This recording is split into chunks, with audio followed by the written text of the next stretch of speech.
Hai, Mike di sini dan gua hari ini lagi di studionya Nyantek. Bareng Aldi. Yoi, halo semuanya. Apa kabar, Di? Baik banget nih. Kaget juga didatengin sama Net Oh Review. iya. Ini tiba-tiba ya kebetulan lagi nggak terlalu sibuk lah ya, lagi agak gabut terus mampir aja gitu ya. Iya. Sekalian ngobrol-ngobrol. Yoi. Udah tahu nggak hari ini kita mau ngobrolin apa, Bro? Belum tahu sih gue. Oh. Dadakan sekali emang. Tadi sih gue mikir ya, mumpung lagi bawa beberapa laptop. Sebenarnya laptop creator yang ideal tuh kayak gimana sih, Bro? Oh, oke. Ini. Mbak ya, menurut masing-masing gini, kayak kan banyak yang sering nanyain ya, enaknya kalau ngedit video itu pakai laptop apa sih bang gitu? Betul. Kayak tiap hari ada aja yang DM nanyain gitu. Heeh. Mau gimana emang kalau soal laptop creator tuh sebenarnya pilihan baik banget sih ya. Banyak, tapi sebenarnya biasanya orang antara dua nih. Oh, dua kubu ya. Iya, karena nggak mungkin orang ngedit pakai Linux kan, kayak Betul. jarang gitu. Biasanya kalau nggak Windows ya Apple gitu. Betul, betul. Kalau lu orang tipe yang Windows atau Apple? Kalau gue sebenarnya sih ini ya, apa sih fleksibel. Tergantung ke penggunaan. Kalau gue pengen memang ngedit full gitu, ngedit yang kompleks editannya, gue sih masih lebih prefer yang pakai Windows base. Windows based. Ya, karena banyak banget keuntungan. Untuk saat ini gue bisa rasakan. Oke, fleksibilitas ya. Fleksibilitas dan penggunaan kayak plugin-pluginnya, gue lebih familiar di situ. Sedangkan kalau yang mau yang kayak lebih mobilitas dan juga tetap full powernya lebih kayaknya udah terjamin gitu ya. Kalau money bukan issue gitu ya. Oke. MacBook. MacBook Apple ya. Terima jadi gitu ya. Kayak lu nggak mungkin salah kan pakai MacBook ya. Kayak orang editor-editor aja pada pakai MacBook itu rata-rata. Cuma ya itu menurut gua kekurangannya MacBook yang paling parah itu. Sebelum consideration utama gue ya, sebelum pindah ke MacBook, kenapa gue sampai hari ini masih pakai Windows gitu.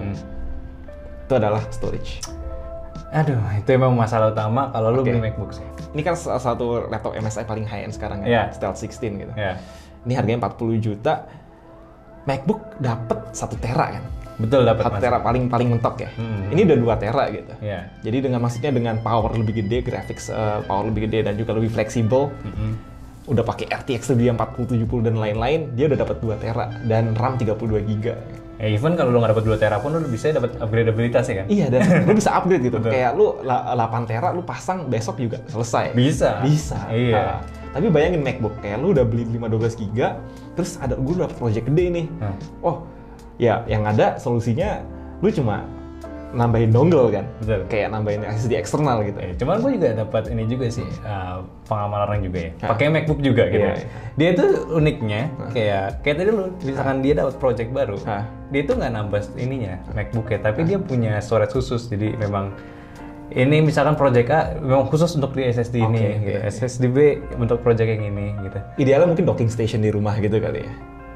Nggak banyak yang pakai docking station. Memang SSD eksternal aja. SSD eksternal aja. Jadi memang sesimpel itu kayak Oke. bisa juga sih sebenarnya. Cuman emang repot sih kan. Emang Jadi kayak agak lebih nambah repot. dan lebih berbahaya juga kan, Iya, kayak kita nyimpan di storage yang luar takutnya kenapa-napa kan gitu. Cuman itu terjadi kayak Iya, gitu, iya. banyak yang terjadi.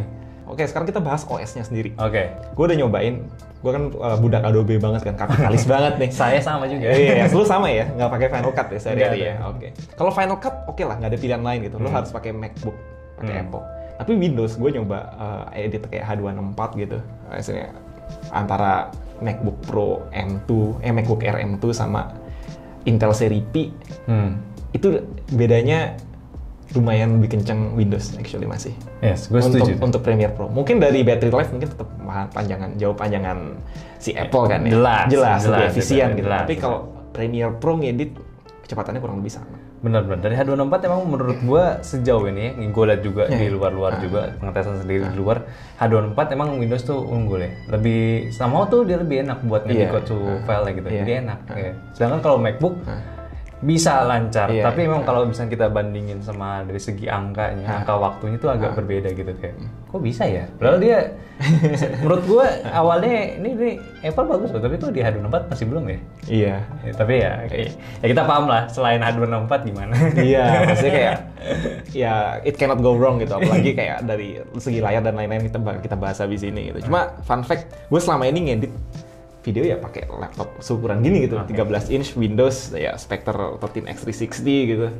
Ini cukup loh pakai Intel Gen 12 i7 Gen 12 ya. Gue pakai Iris Xe doang.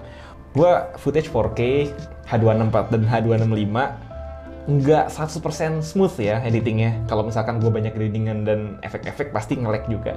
Cuma bisa gitu. I can live with it gitu. Mobilitasnya itu luar biasa. Kayak gue kadang di mobil sambil buka di samping gitu buat ngupload dan lain-lain. I think kadang render di jalan pun masih bisa. Gue tahu sih, lu dimanapun ngedit pakai ini sih. Iya. Tapi even gue oke, mic dan HP-nya. Iya. Menurut gue setelah kayak consideration lo OS, terus juga tentu harga kan, itu adalah yang paling penting ukuran sih. Ini kayak lumayan jauh kan, walaupun sama-sama laptop yang lumayan tipis gitu ibaratnya. Tapi ini 16 inch, 13 inch lumayan kerasa kan sebenarnya. Kalau jauh banget. Iya, kemana-mana lu bawa pakai tas kecil gitu, itu bakal kerasa gitu. Cuman emang ini untuk ukuran pun juga dikonsider besar juga buat gue gitu ya. Kayak mungkin kalau MacBook pilihannya ya udahlah antara 14 dan 16 gitu. Mungkin ada size lainnya ya, 13 juga ada gitu aneh. Perfect size MacBook lu berapa berarti? Gue 16. 16. 16 sorry, 14. Jadi dari semua MacBook mungkin lu bakal pilih MacBook Pro 14 gitu ya. Bisa. Tapi kalau Windows gue nggak bisa 14. Kecuali 2K. Kan kalau MacBook bisa kan ya di scaling gitu ya kan. Bentukannya. Scalingnya jelek ya Windows berarti menurut lo? Ya dia nggak bisa. Harus di 2K minimal kalau gue. Oke. Jadi ya udah antara lu pakai 16 inci atau yaitu 14 tapi 2K.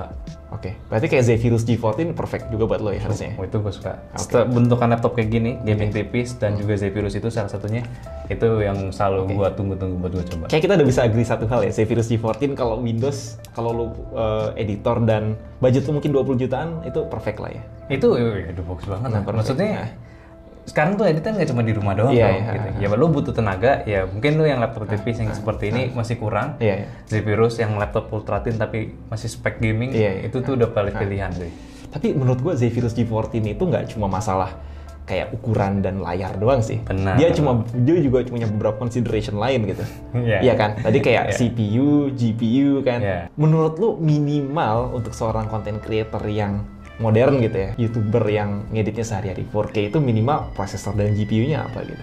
Kalau buat gue sendiri udah pasti CPU kalau bisa mungkin sih i7. Maksud gue kayak lu feature upgrade buat apapun itu ya i7 buat gue jadi consider pertama. Karena kan udah pasti dari konfigurasi i7 sendiri itu udah bagus. Ya dari P-core dan i-core-nya. i7 seri U atau seri P? Kalau bisa dong. Karena kan kita pakai HS atau HX gitu kan. Tapi kalau lu dikasih seri P menurut lu masih oke aja. Karena gue udah pernah juga pakai gue terakhir pakai yang P itu di Gen 12 itu masih punya performa. Masih performa jadi masih bisa relay gitu. Ya sama sih, gue merasa kayak Yoga 9i yang pakai 1280p itu juga udah kenceng banget sih. Masih enak. Ini agak underpower dikit, gue harus mengakui ya. Cuma maksudnya kalau gue dikasih yang seri P upgrade itu gue udah bisa hidup bahagia pakai itu. Cukup. Tanpa GPU ya sekalipun. Cuma kalau gue GPU itu masih salah satu consider penting untuk edit sih. Kayak gue masih butuh kayak performa untuk kuda di rendering. Nah, kayak make gitu. sense. Jadi biar nambah performa untuk rendering. Karena waktu itu cukup krusial sih menurut gue. Kecuali Apple ya, Apple kan integrate semua gitu tadi. Ya, kita udah nggak bisa. Cuma maksudnya kalau dikasih kayak 780M gitu masih kurang juga ya. Gue sebenarnya it's okay aja. Tapi gue nggak tahu, kerasa gatel kalau untuk sebuah ngedit yang bener serius gitu ya. Kalau kecuali kayak ya udah harian kerjaan YouTube kayak gitu. Kalau itu gue masih butuh GPU untuk karena bikin video yang full length gitu. Benar. Yang full length, full editing gitu, nggak cuma sekedar video review doang gitu ya. Menurut gue penting pakai GPU gitu. Karena ya itu render. Karena once kita render, kalau ada revisi itu capek ya. Capek. Mungkin lu bisa dapat contoh ya.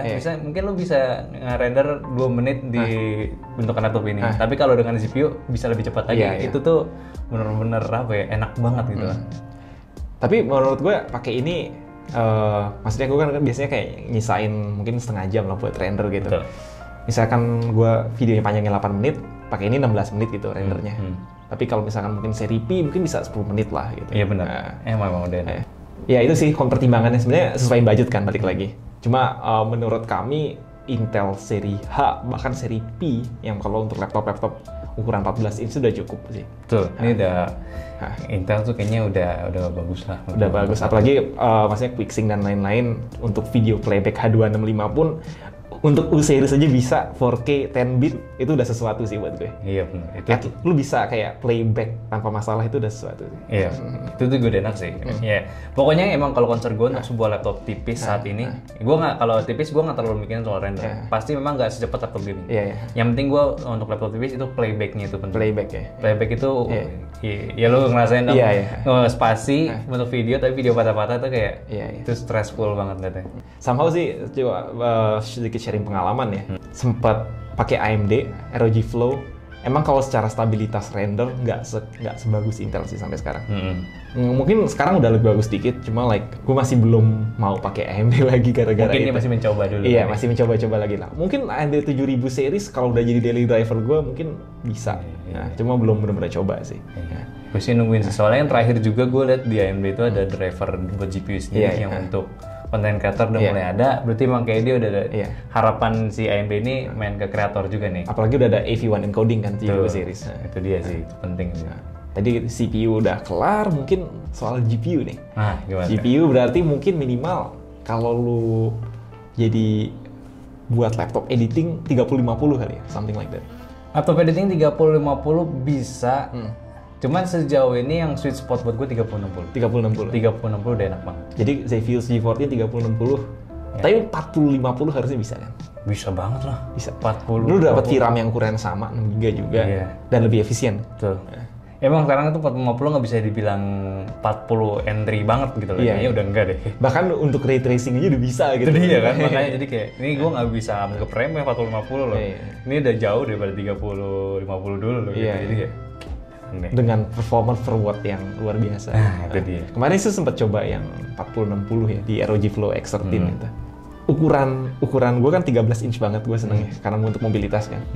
Kalau seandainya itu mungkin stabil gitu, jadi daily driver buat edit video, edit foto dan Lightroom dan lain-lain, itu perfect laptop banget. Nice, betul. Gue setuju sih. Mungkin buat lo agak kecilan tadi ya, lo prefer 14 ya? Betul. Prefer 14, cuman 13 mah. Mobility wise ya, Flow X13 sih tadi, ukuran segitu. Bisa 13. Gue surprise sampai sekarang belum ada yang bikin saingannya. Ya, itu gue yakin sulit. Two in one, itu sulit. seukuran gini, tapi isinya 4060. Itu susah bikinnya. i7 segala macem gitu kan. Menurut gue emang cuma Asus yang bisa bikin saat ini sih. Belum ada yang lain sih. Iya. Yang lain kayak kalau keluar pun juga harganya bakal gila sih. Nah kita baru bicara content creator, editor video dan foto kan. Menurut gue kalau kayak Blender segala macem gitu, AMD juga kencang banget kan. Lumayan sih, cuman memang gue belum pernah coba untuk 3D banget di AMD sih. Oke. Cuma so far kalau nge-benchmark kan gue pakai Blender kan, itu AMD juga udah lumayan bagus sih. Oh kalau on CPU-nya sih ya. CPU-nya. Kalau GPU-nya gue belum pernah coba. Oke. Gitu ya. Gue masih belum percaya untuk creator full kalau di AMD. Gitu. Ya tapi so far sih kita rekomend kalau buat kayak drivernya optimal dan segala macem Nvidia aja lah ya gitu. Ya, kan? Itu sih kayaknya udah jadi umum ya, orang tahu semua ya. Iya, tahu semua. Untuk driver ini aja. Ini aja. Gitu. Cuma ya gue setuju sih 3050 itu udah kalau untuk entry apa namanya ya, content creator udah cukup lah ya. Kalau lu emang serius edit 4K ke atas gitu dan future proof mungkin kayak 3060, 4060 very good choice. Tapi otherwise lu nggak perlu banget. Ya sesuaiin aja sih sama kebutuhan. Sesuaiin sama kebutuhan. Kadang kan emang kita cuma sekedar impulsif aja ya. Padahal kalau kebutuhan lu cuma di 3050 ya udah gitu.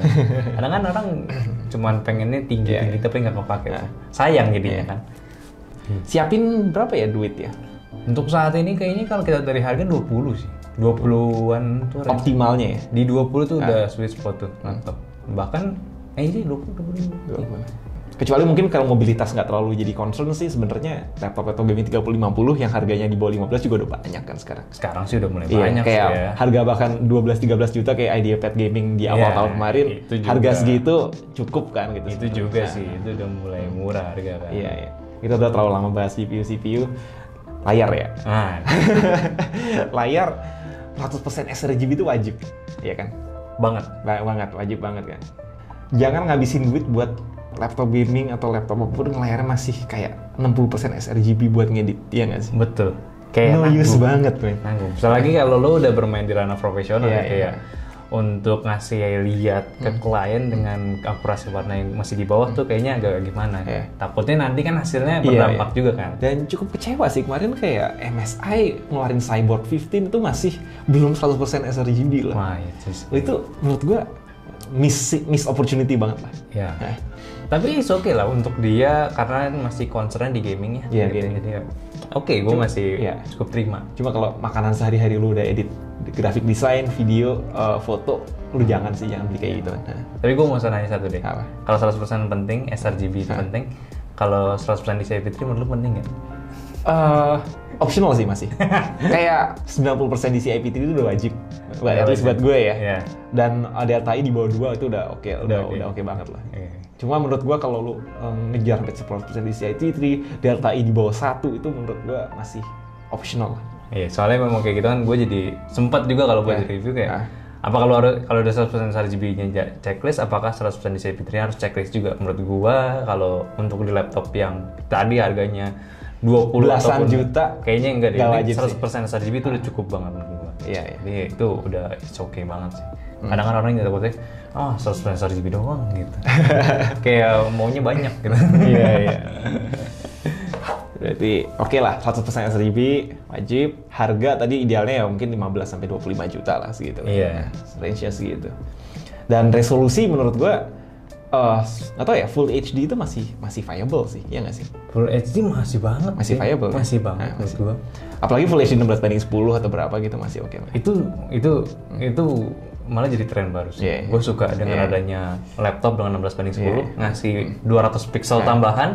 Buat space itu pakai buat kreator. Itu kepake banget.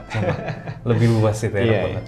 Tapi ya idealnya lu minimal QHD lah kalau emang mau serius, jadi desain, kalau ada budget detail QHD. segala macem masih lebih enak ya.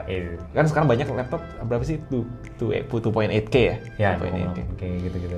Malah menurut gua kalau laptop di bawah 15 inch 4K itu terlalu overkill. Bener sih, kalau di bawah 15 inch kayak buat apa sih? Iya, kayak MacBook aja ukuran 16 inch aja nggak nyampe 4K kan resolusinya. Makanya. Jadi emang sih sempat gue bingung sih, tapi mungkin enaknya mata lu dimanja, lebih tajam kan. Apalagi kalau OLED gitu ya. Iya itu, wah gila, nggak mungkin lepas deh mata lu. Nah, soal OLED ini juga kontroversial bro. Lu sebenarnya butuh OLED nggak sih buat laptop creator? Gue sih merasa nggak ya, karena justru terlalu vivid semuanya. Kadang yang nonton lu kebanyakan bukan OLED, layarnya kayak agak overkill aja gitu. Bener, memang OLED sejauh ini lebih utamanya buat entertainment, gaming dan juga nonton.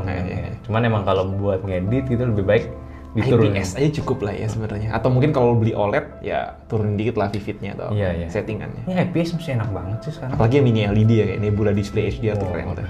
Tuh overkill sih. Iya, cuma itu mahal lah ya. Mahal lah ya. Kayak ROG Flow aja belum Nebula Display HDR loh. Belum. Itu susah banget tuh. Itu Nebula HDR tuh cuma di Everest 2 kalau nggak salah kan? Sama M16 ada sih. M16 ada yang cuma like buat memanjakan mata oke sih. Kan kayak Retina apa tuh? Retina XDR ya. Retina XDR. Terlalu mahal. Terlalu mahal.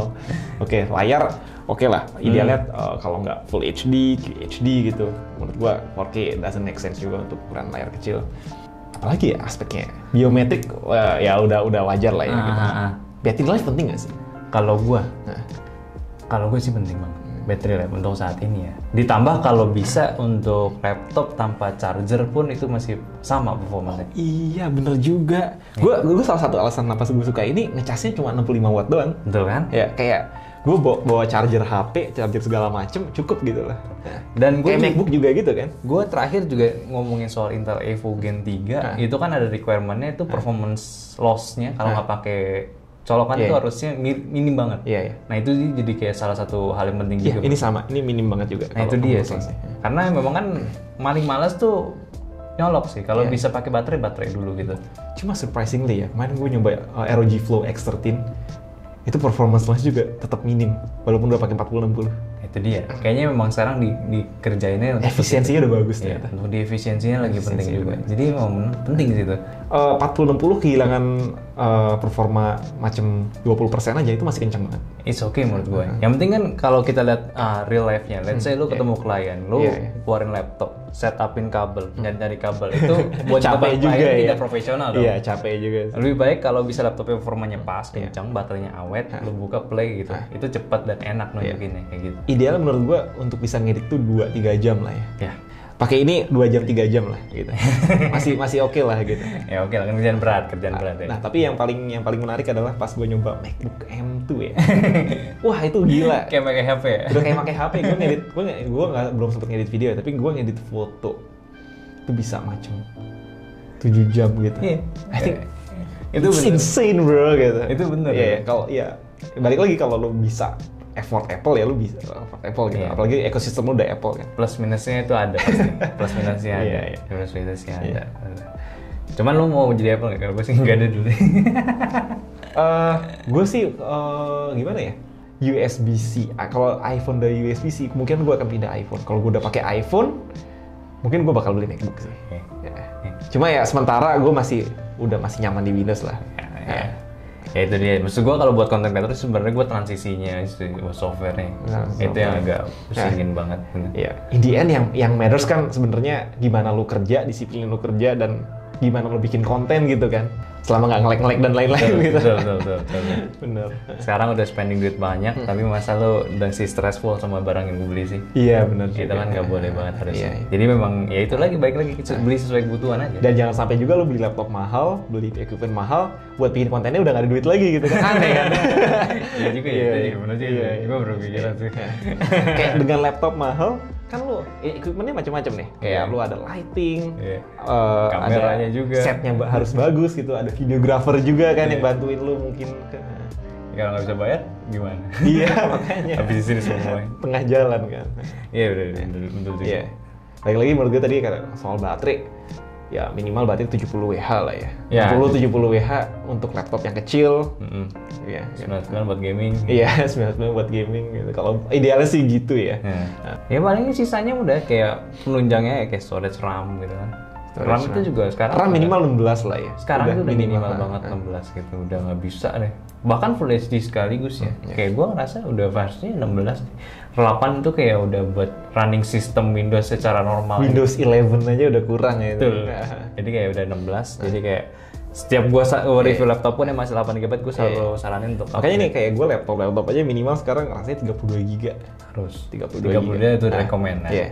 Gue pakai 32GB, kepakainya tuh sekarang gue buka Premiere dan beberapa aplikasi aja itu udah 18GB-an lah. Iya, betul. Bottleneck nih kalau di memori nih kalau kurang dari itu masalahnya. Mesti ya di-upgrade kan? Mesti di-upgrade. Kayak gitu. Ya itu sih minimal ya RAM 16, storage ya SSD upgradable kalau bisa ya. Mungkin minimal 512 1 tera gitu. Apalagi kalau laptop lu punya 2 slot SSD itu lebih bagus lagi sih. Itu upgradability itu ini banget ya. Bagus lah kalau dapat gitu. Iya. Cuma balik lagi ya, semua bisa di-solve dengan external dongle. Itu banyak lagi kalau mau dibahas tuh. Jadi dia penting udah nyesuaiin aja. Lu dapat fitur tambahan itu bagus. Cuman pastiin dulu dari speknya itu sesuai sama apa yang lu kerjain sih kalau menurut gua gitu. Jangan terlalu ngada-ngada lah, maunya apa mau apa gitu. Lu punya equipment, tapi yang penting ya lu juga ngasah skill lah gitu. Nah, lu punya skillnya, lu punya plan ke depannya gimana, lu bakal upgrade kemana gitu. Apakah lu bakal commit di sistem ini atau enggak, lu bakal commit di software ini atau enggak gitu kan. Jadi itu dulu pokoknya pendapat kita soal laptop yang ideal buat editing. Ya, jadi versi lu tadi layar 2K. 2K kalau gua untuk ukuran kecil. Ukuran 14-15 inch. Ya. RTX gua sweet spot 3060 4060 lah ya. Terus CPU-nya seri H ya. Intel seri H ya. Lu nggak perlu HX kan gitu. Gua lah. Gua dong gitu seri H ya. Dan kalau gue sih menurut gue yang ideal itu ukuran kecil kayak 13 inch. Terus lu pakai HS atau P series cukup. Kalau dapat bonus RTX 4050 oke banget. Tapi layar minimal juga menurut gua 2K sih. 2.5K, 2.8K lah. Udah wajib. Ya, tapi nggak harus OLED. Ya, nggak harus OLED. Betul. Touchscreen oke banget, apalagi 2-in-1. Gue seneng banget pakai laptop 2-in-1 sih. 2-in-1. Tapi kalau misalkan gue tiba-tiba disuruh milih yang lebih powerful, gue mungkin langsung skip yang ke 16 inch. Buat kayak lebih nyaman lah gitu. Sekalian gitu. Sekalian 4070, terus lu sekalian dapat layar lebih gede, lebih luas. Nah, gitu sih. Jadi gimana mau beliin gue laptop? Amin. Tapi ngapain juga ya? Udah banyak laptop. Udah banyak. Ya menurut kalian sendiri gimana? Mungkin bisa lanjut mendang-mending di komentar ya. Langsung aja ramein. Pendapat kalian dan kebutuhan kalian masing-masing itu kan kembali lagi ke budget. Oke, thank you buat nonton. Gue Mike. Gue Aldi. Sampai ketemu lagi. Bye-bye.